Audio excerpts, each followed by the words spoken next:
Hallo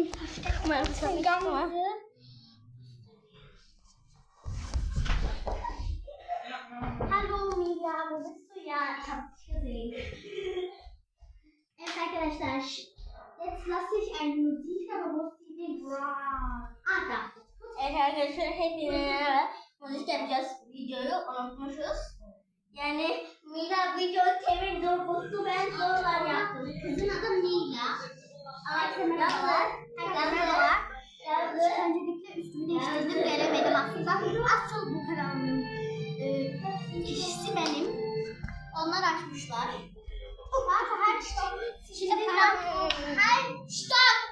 Bana hep böyle soruda bağırmaysın. Ona da bağır. Wir machen jetzt heute, yani bugün dans etme videosu çekeceğiz. Alman ve adı Mila. Ama bu videomuz hadi Almanca olsun. Müziği bırakıyorum. Wir kommen hier. Kinder. Dann mach dein Haare auf. Warum ich auch? Du auch, Mila auch. Saygısızlar şu an.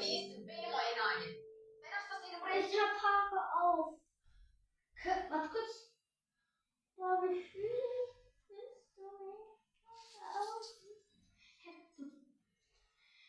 Ihr könnt Deutsch reden, wir machen diese Video Deutsch.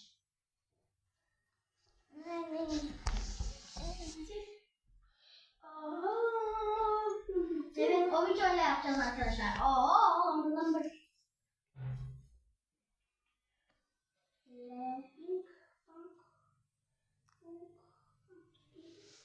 Adı neydi o kızım?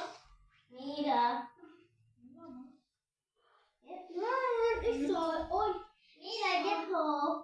Ich soll. Mira abi güzel mi? Evet arkadaşlar, o number bırakıyoruz. Aber wir müssen noch. Number.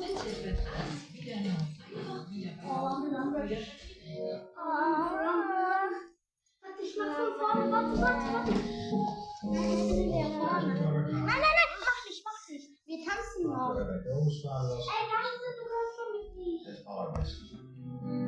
Met liefdevolle zorg waar wij aandacht en rust. Nein. Okay. Alle kommen hier.